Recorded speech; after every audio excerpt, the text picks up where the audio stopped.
With Jesse Winker set to return tonight and Kodai, Senga, and Manaea looking at a return this weekend, the New York Mets roster is about to get a big lift.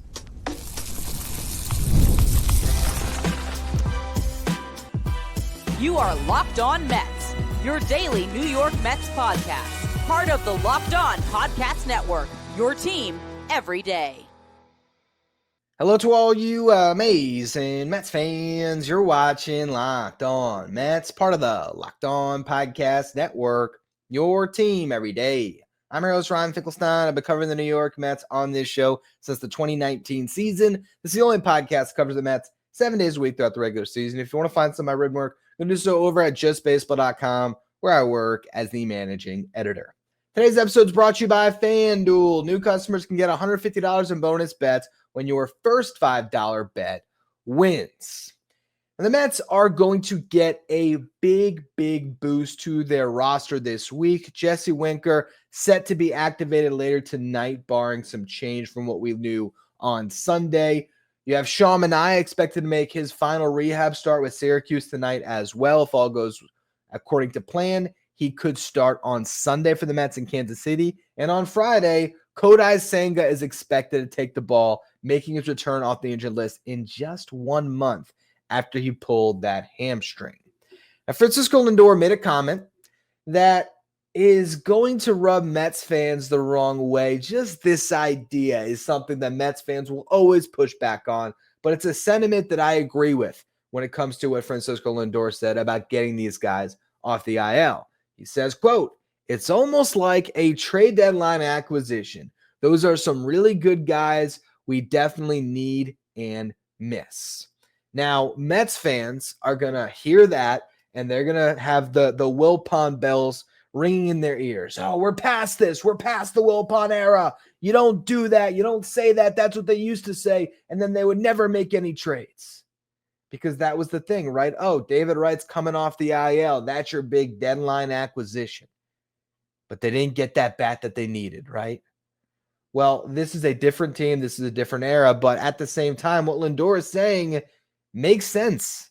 Because I think you'd be very hard-pressed to get 3 players to the deadline more impactful than Kodai Senga, Manaea, and Jesse Winker. And then to add a 4th one in there, Brooks Raley is not far behind. So if you were to tell me, could the Mets get a reliever better than Brooks Raley at the deadline? I hope that they can and will. But Brooks Raley was great the last 2 years. That is a big lift off your injured list.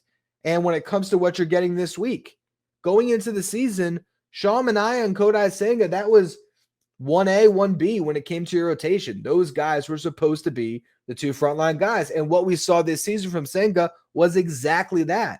A 1.47 ERA for Kodai Senga right now. If you think the Mets are going to get a better pitcher than Kodai Senga at the deadline, I think you're mistaken. They might get a more available pitcher because there's always that question with Senga, but he has been largely healthy this year, and he did return off that hamstring a lot sooner than we all expected. There was some thinking, oh, he'll come back after the deadline. Well, no, here he is in the first half, ready to make a start this week. That's a really good sign. Now, how is Manaea going to pitch when he's coming off an oblique that cost him half the season and then a setback in his elbow, a bone spur that he's going to pitch through? I don't know. I can't guarantee that Manaea is going to be the guy that we saw last season. But if he is, again, it's going to be hard to find a pitcher at the deadline that can provide more impact than Manaea. Now, because of the risk, because of the questions on Senga, on Manaea, on Montas, on Clay Holmes having his first full tour of duty as a starting pitcher, I'm not saying the Mets shouldn't go out there and trade for a starting pitcher at the deadline. But I'm just saying that calling this a deadline acquisition, like getting these guys back, it is huge. It might be more impactful than what you see at the deadline. And then you get to Jesse Winker, which is where we get some real nuance into the conversation, because I sent out a tweet today that riled some people up. And I basically said, I don't know if the Mets need to add a bat at the deadline. And where this comes from is I have been doing a lot of legwork on the trade deadline. You know, I am the managing editor of Just Baseball. I am the one that will plot out our content for each week. You know, we've done top rentals available, bats and arms. We've done impact players with control. I've actually written both of those articles. So impact players who have team control who could get traded. I have looked team by team by team by team by team and tried to identify who could get moved at this deadline. And a lot can change the closer we get to the deadline, because a team like the Red Sox, if they go on a tailspin for the next month and they're 7 games out of the wild card when they get to the deadline, they might just say, you know what, we're going to blow it up and we're going to trade Alex Bregman and Jarren Duran. And all of a sudden, deadline looks a lot more attractive. There's a lot more pieces that can be moved. But barring that, barring a couple of good teams stripping their rosters, it's barren. So I tell you right now, Jesse Winker might be the best bat this team adds to the fold before the end of the season. And that does not have to be a bad thing. Everyone wants the shiny new toy. Last year, Jesse Winker was the shiny new toy. And while he didn't have a great run through the rest of the regular season, he was amazing in the playoffs. You just never know how these things are going to work out. Now, when it comes to the roster maneuvering, I've already talked about it. I think that Ronnie Mauricio should stay for a little bit, and I think Starling Marte's injury might open the door to that. You know, Marte had the knee flare up on Sunday. We don't know if he's going to need an IL stint, but considering the fact that the Mets can stick him on the 10-day IL with a knee issue, and trust me, there's no phantom IL for Starling Marte when it comes to his knees. You can pretty much put him on the IL whenever you want to with those knees. 10-day IL stint means he's still ready to go right out of the break. So I think, hey, Starling, why don't you just chill out in the dugout for the next week on this road trip and just rest up for the stretch run. That's what I think happens. So, and I also, just to get into some of the maneuverings, I would imagine that Zach Pop gets DFA'd to make room on the 40 for Jesse Winker. And then you can use the IL designation for Marte to bring up an arm that you just optioned. So you might say an Austin Warren come back into the fold, something like that. But when it comes to Winker's impact, Starling Marte has been good this year. He's hitting 270. He's been a solid bat. Jesse Winker had a 739 OPS when he went down with the oblique injury, and he was starting to really turn a corner, hit a couple of home runs on his rehab assignment, had 765 OPS last year. You went into this season thinking that Jesse Winker was your 5th best bat against right-handed pitching. Obviously, you have your core 4, Nimmo, Lindor, Soto, Alonso, and then you would have said Winker before McNeil. Now, McNeil has maybe passed Winker as far as importance with his bat, but that's 6 bats in a 9-man lineup. That's not really much worse than what the Mets had last year. And again, when you talk about what they can get at the deadline, Ryan O'Hearn is a left-handed bat that is an all-star this year. I would say he's a better hitter than Jesse Winker, but he's a rental. He's not on your roster, so he's going to cost something, and he's only going to be on your team for a couple of months, and he's going to go from Baltimore to New York, and who knows how he handles that transition. I can make a case that for the final couple months of the season, I'd rather have Jesse Winker for nothing, not having to trade anything, for a guy that's acclimated a big part of your clubhouse. To me, Winker is more impactful probably than, of course, when you factor in the prospect return, but just in general, Winker O'Hearn, I don't know how much of a difference that is, and that's pretty much the best you're going to do when it comes to a left-handed bat. A right-handed bat, we're going to talk about that more in the next segment, because Eugenio Suarez could be a big upgrade, but that's not really impacting your DH. That's more infield. You talk about center field, Cedric Mullins, Luis Robert. There's not a lot of good bats available. So, yeah, when I look at Jesse Winker coming back into the fold, this really could be the bat that the Mets need to get back, and they might not need to get another one. Compare the Mets lineup right now to the lineup that was in the NLCS for Game 6 last year. The Mets rolled out Francisco Lindor, Brandon Nimmo, Mark Vientos, Pete Alonso, Jesse Winker, Starling Marte in right field, Tyrone Taylor, Jeff McNeil, and Francisco Alvarez. That was their starting 9 in an NLCS where the bats were not the problem. The Mets were able to hit with the Dodgers. They just ran out of pitching. Well, look at this team now. You sub this current version of Jeff McNeil in there because he was basically rehabbing from the wrist, the broken wrist or whatever it was, right? He was playing rehab games in the NLCS. He was not himself. Now you have a healthy Jeff McNeil. And I don't know, you're subbing Juan Soto for Starling Marte. I think that that's a little bit better. If you're just looking at the roster as a whole, you're removing JD Martinez, who looked washed and never signed a contract, and Jose Iglesias, and you're adding Soto, Beatty, and Mauricio. This team offensively should be better than the one from last year. The one problem, the one sticking point, This is not the same version of Mark Vientos that you had last year. And that's what I want to talk about in the next segment, because a lot is hinging on Vientos. The clock's ticking. Can he figure this out, or will his struggles force the Mets to make another move? We'll talk about that more in the next segment. Today's episode is brought to you by FanDuel. Summer sports are in full swing. Whether you are all about baseball under the lights, golf on the green, or high-stakes soccer action, FanDuel is the best way to make every game even more exciting. You're already following the action. Why not make it a little more thrilling? With FanDuel, you can get in on the game while your friends are getting sunburned at the beach. I've been using FanDuel to track my favorite matchups, and the app keeps it fresh with new daily promotions and fun ways to bet. It's easy to use, fast to pay out, and makes even regular season games feel like must-watch events. Whether I'm placing a same-game parlay or watching a bet right into the ninth inning, FanDuel makes it feel like I'm part of the action. New to FanDuel, new customers can bet $5 and get $150 in bonus bets if your first bet wins. Open the FanDuel app today or visit FanDuel.com/lockedon to get started.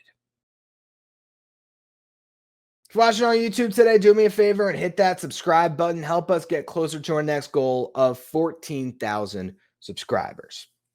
You know, I sent out a tweet tonight as I was doing some more of my research and my prep, and I was really diving into the episode that I'm going to be doing next week on which one bat would most complete a World Series lineup for the Mets at the deadline. And I did come up with an answer, and not to spoil the show, but there's a few that do jump out, but the bat that the Mets can get that would make the biggest impact is a Eugenio Suarez. So I hate to give you a spoiler on a show next week, but there's a lot that will help us get to that conclusion. There's other bats that the Mets could target that I will spotlight on that show. But the tweet that I sent out tonight that I got a lot of pushback on, and I sent out after, this is why I need to talk about this on the show so I can provide enough context on the nuance of what I'm saying. So here's what the tweet was. I said, the more I look at what's available at the deadline and how the Mets can fit their current pieces together, I start to think they don't need a bat.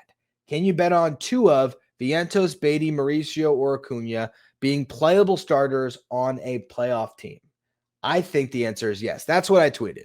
Fans did not agree. Those of you listening right now might not agree. But here is how I got to that conclusion. It's twofold. One, it's what's out there. Not much.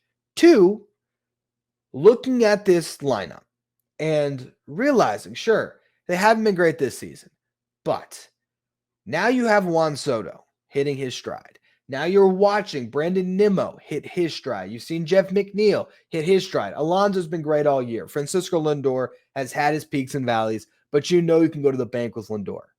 Well, that's 5 hitters. Now you add Jesse Winker into the fold, and Starling Marte has been playing well. That's 6 hitters. You're not going to address the catcher position. For one, there's nothing that's going to be available. 2, the Mets believe in Francisco Alvarez. He's hit 4 home runs on his rehab assignment. I've seen some people look at the overall stats and be like, oh, Alvy's doing terrible in AAA. You got to remember he had a rehab assignment in AAA before getting sent down. So there was a bad stretch of baseball that's getting lumped into his current stats. Look at his last week. He's hitting 296 with, I think, 4 home runs. He is starting to swing it well. So your catcher spot, you're not going to address it. It comes down to 2 spots in this lineup. Center field, which if Jeff McNeil is playing there, is not a hole offensively. And if that's the case, then it's second base and third base. If McNeil's playing second, it's center field and right field. So how do you address those positions? And if the only conclusion you can come to is trade for a rental and Eugenio Suarez, then you have to try to figure out, okay, well, how does that all fit together? How do the pieces on this roster come together after making that trade? That's a rental. Sure, the Mets have plenty of depth in their farm system. They can make that trade without giving up a Mark Vientos or a Ronnie Mauricio.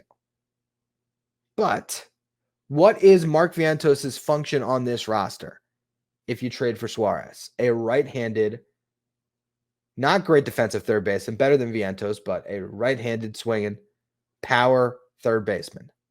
Where does Vientos fit in? Does he push Starling Marte off the roster? Is he the right-handed complement at DH? I guess. And then how do you keep all these guys on the roster? If you made the trade Yeah, you can maybe get rid of your speed option. And so now Mark Vientos is your pinch runner. I'm obviously kidding, but you could just go without a speedster off the bench, right? Maybe Brett Beatty becomes your speedster, and he's not really that fast, but maybe he's the guy that pinch runs. Tyrone Taylor pinch runs.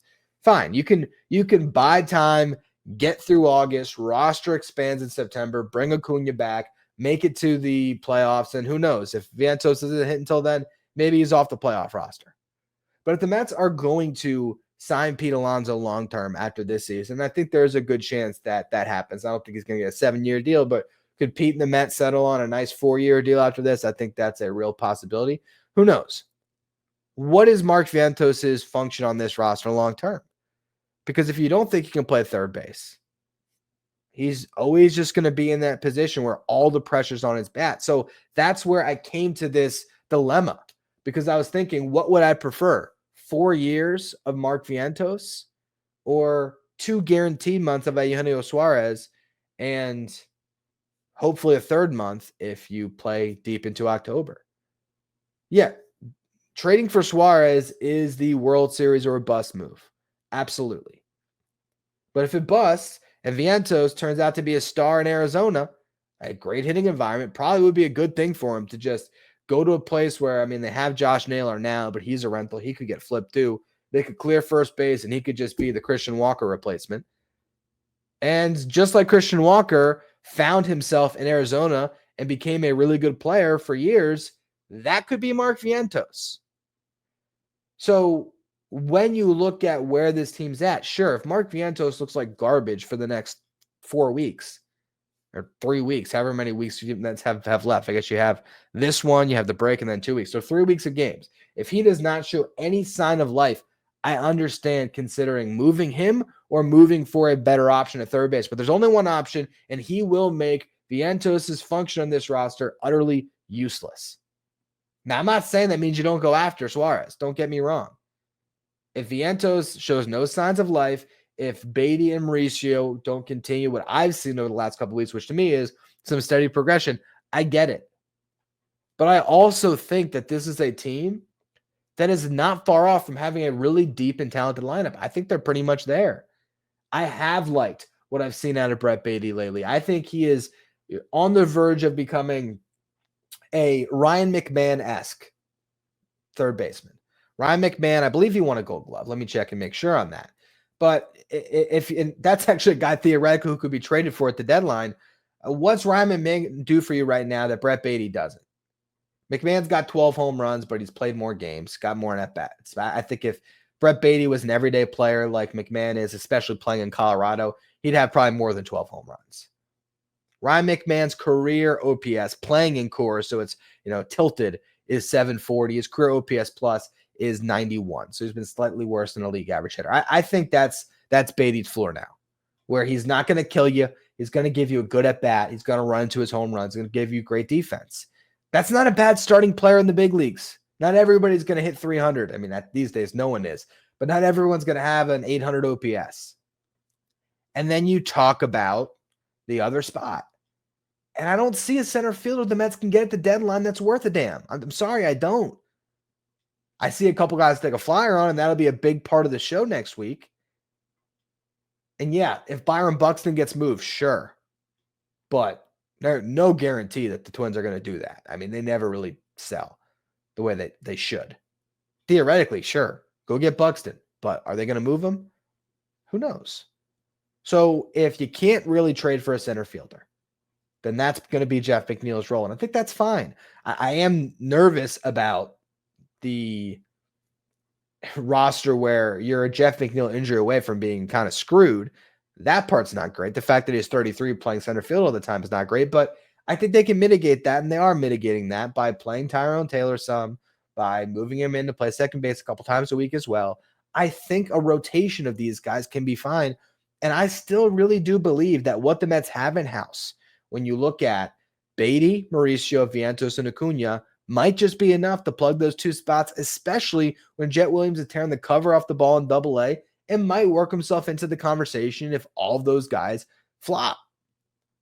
But if you get to the playoffs, and for one, Mark Vientos is hitting, Well, now you look at your lineup and 1 through 7, you're deep. All of a sudden, you say, all right, cool. You got Nimmo, Lindor, Soto, Alonso.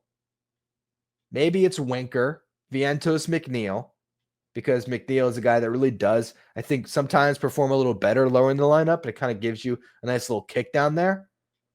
And then you got Alvarez, Beatty, and you roll it back over to the top. That's not a bad offensive team. That's not a team that needs another bat. If Mark Vientos is the guy that he's supposed to be, you don't need anything. Now, if Vientos can't ever figure it out, and you bet on him at the deadline and it doesn't work, Ronnie Mauricio is showing some real strides here. I'm not completely turned off at the idea of Mauricio at second and Beatty at third. Defensively, that's an even better team. Offensively, Mauricio can run into some homers, and the more he gets acclimated, he might get better and better. I've been really impressed with the strides we've seen in about a month for Mauricio coming off a year of not playing. It seems like he is developing at a really fast pace in the big leagues, and I'm intrigued to see what happens next.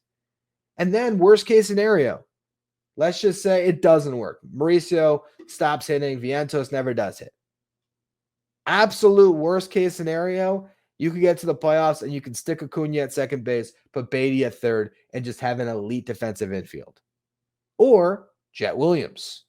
So because the Mets have so many options, because the lack of options that are on the market, I do lean towards the idea of, hey, maybe Jesse Winker is the final piece to this line that they needed to get back.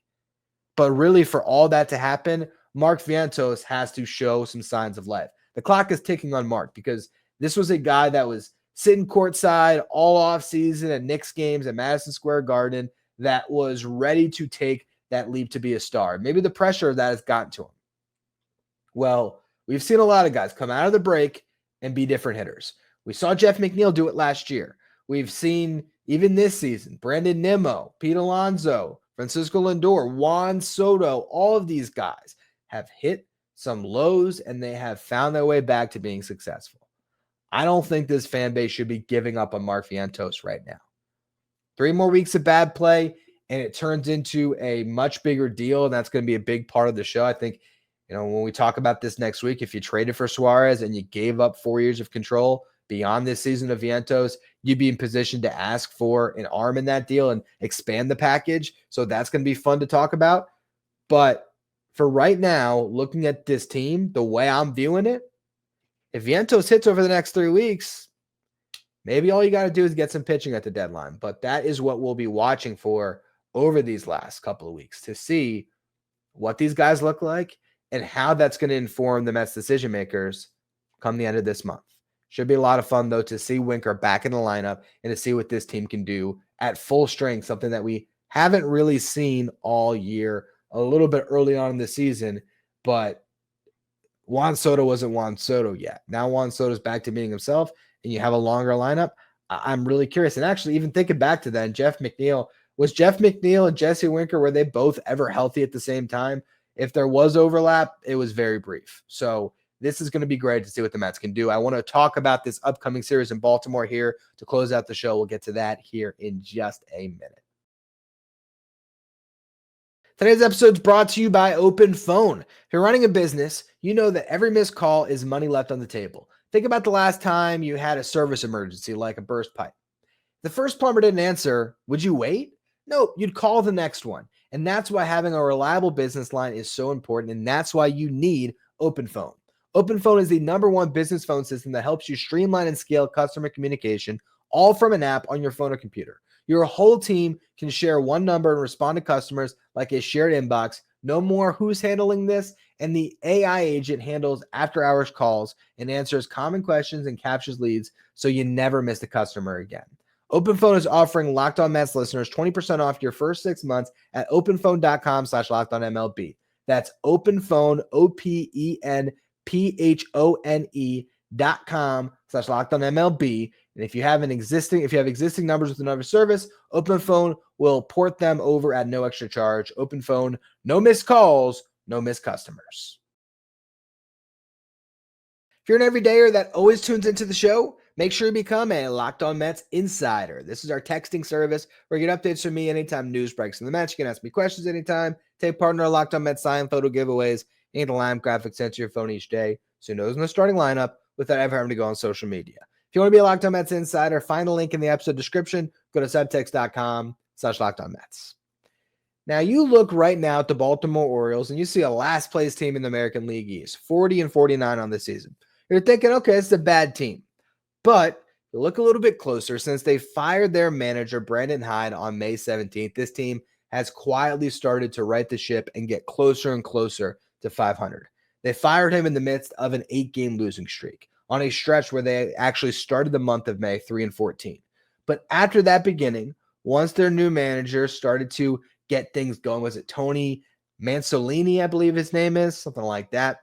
Tony Mansolini, he was a third base coach, I believe, before being named the interim manager. Yeah, Tony Mansolino. Apologies, Tony. So since he entered the fold, and after they went through the struggles, the losing streak didn't end immediately. But after that 3-14 start to May, they finished the month strong. They went 6-4 over their final 10. And then in June, they went 16-11.